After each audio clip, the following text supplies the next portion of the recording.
Alright, today we're going to be talking about Marvel's What If comics, which was created by a man named Roy Thomas, Marvel's editor-in-chief in the mid-1970s. Thomas had pitched the idea as a way to let creators kind of mess around with different stories. So for example, if I were to create a What If comic, it would be, what if the Hulk fucking ripped Spider-Man into two? Like, that could be a great story in my opinion. Today we will be focusing on 3 of those stories. Without further ado, let's get started. The first story we will be discussing is what if the Avengers never came to be? This story takes place in issue 3 of the original's Avengers run. Instead of the Avengers teaming up to find the Hulk like in the actual story, Giant Man says they can't force the Hulk to stay a member of the team, which is pretty fucking fair. Thor decides to leave the team, and shortly after, Giant Man and the Wasp do the same, leaving Iron Man to track down the Hulk by himself. Iron Man begins his search, contacting Rick Jones, a friend of the Hulk. Rick locates him and gives Iron Man the coordinates, and so Iron Man alone heads to take on the Hulk. Upon Iron Man's arrival, he was instantly smacked by the Hulk. They begin to fight, but Iron Man is clearly just no match for Hulk's immense strength, and he gets away once again. While Tony retreats to go repair his armor, Hulk runs into Namor the Submariner and have a short battle before forming an alliance built on their hatred for mankind. Namor and the Hulk decide to challenge the Avengers without even knowing they've disbanded for a fight to the death. Understanding his old team won't fully return, he decides to form a new one with Rick Jones, Hank Pym, and Janet Van Dyne, aka Giant Man and the Wasp. Also, on top of that, he provides them all with iron suits like his own, with additional powers, which you'll see later on. Iron Man tries training them how to use the suits, but they just keep messing up, and eventually lashes out at the group, leaving Janet, Hank, and even Rick leaving him behind, which is tragic. Again, not wanting to look like a coward, he makes his suit stronger with an electro-energizer, and sets off for the fight. Upon his arrival, he blasts Hulk with his repulsor rays. Namor joins the battle but misses his attack on Iron Man and slams to a boulder. Iron Man begins to think of how to take out the Hulk, but before he could even come up with an idea, the Hulk out of nowhere hits him. As the fight continues, Iron Man leads the Hulk to a pond where he gets stuck. Without wasting any time, Iron Man unleashes a high voltage electric charge. Despite hitting him with enough energy to power a small city, the Hulk still somehow is standing. Iron Man continues his attack until the Hulk finally lays defeated. Without any time to celebrate, Namor emerges from the gravel and their fight picks back up. Iron Man gets the shit beat out of him, and to make matters worse, the Hulk gets back up. Now thankfully, Hank, Janet, and Rick arrive in their iron suits to help. The team overwhelm Namor and the Hulk with the new abilities provided by their new iron suits. Those abilities being, the Wasp, she gets little poisonous stingers. Giant Man's just giant. I'm pretty sure he doesn't get a fucking power.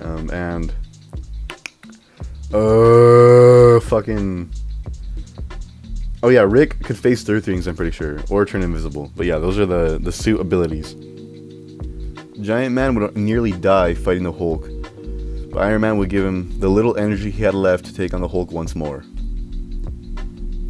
Despite having the upper hand in the beginning, Rick would find himself hiding from Namor. After Namor finally finds him, he hurdles Rick towards a mountain. Thankfully, the Hulk recognized the voice of his friend and saved him. Enraged at Namor for trying to kill his friend, the Hulk lunges at him. After a brief altercation between both Namor and the Hulk, they'd go separate ways. The team won, but at the cost of Tony Stark's life. And that is what if the Avengers never came to be. Moving on to the next story. This storyline follows a reality in which the Punisher succeeds in killing Spider-Man during their first encounter. The comic begins with the Jackal convincing Frank that Spider-Man is a threat to the innocent for killing the Green Goblin, which is something we discussed in the origin video a while back.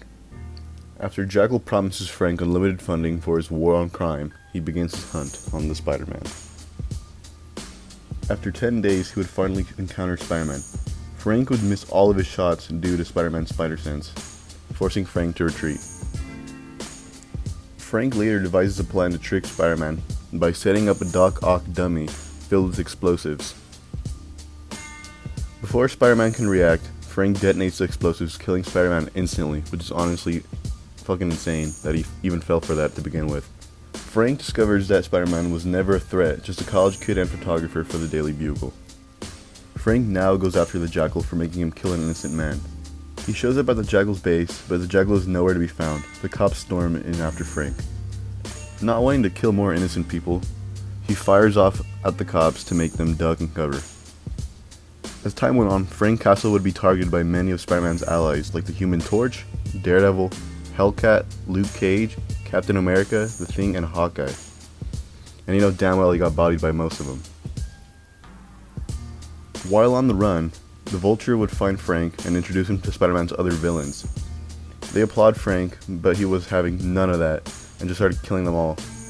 Frank finally tracks Jackal down, and is revealed to be Miles Warren, Peter's biology professor. The police arrive to arrest both Warren and Frank, but he decides to take out Warren himself. The comic ends implying Frank would be gunned down immediately by the cops after killing Jackal. The final story we'll be covering today is what if the alien costume had consumed Spider-Man. This is probably my favorite of the stories, considering I have the actual comic itself. The story takes place after Secret Wars as Peter enjoys his new suit, not knowing it's a living thing. Now, in the original story, Peter seeks the help of Reed Richards, who successfully gets the alien off of him. However, in this story, Reed's original plan to get the symbiote off using his sonic blaster fails. This leads to Doctor Strange using magic to try to remove it, but even that fails. The moment Strange and Reed look away, Peter breaks out of the glass trap Reed put him in and runs away. Several days later, Thor and the Hulk are having a battle when Doctor Strange plans to send Hulk into another dimension, which is honestly pretty crazy. But before Hulk falls into the portal, Spider-Man pulls him out. Now that the symbiote is done with Peter, it moves on to the next powerhouse, the Hulk. After the symbiote releases Peter, we see it has drained all his energy, leaving him as an old man. The Avengers attempt to stop the new alienized Hulk, but he manages to get away. Peter, using the little time he has left, decides to visit Aunt May. Although he wasn't able to tell May that he was Peter, he'd lie and say that he was Peter's colleague, and would tell May just how much she meant to Peter. Shortly after, Peter would die, but thankfully came up with a device to track down the alien and a weapon to kill it. And so, our team of heroes track the symbiote near Mount Rushmore, and the search begins. Thor would be the first to find it, and a battle would begin. However, the symbiote would leave Bruce Banner mid-fight and bond to Thor. Thankfully, Thor's strong will keeps the alien from fully taking over, giving our heroes enough time to come help. Reed decides to contact Black Bolt, leader of the Inhumans, to remove the symbiote from Thor. With only one scream, the alien is finally weak and unbound to anyone. As Reed and Doctor Strange determine what to do with the symbiote, Black Cat kills it, enraged at it for killing her lover. The weapon she used was the same weapon Peter came up with. And there you have it for 3 of Marvel's What If comics. We may do some more down the line, we'll just have to see how that goes. But yeah, until next time.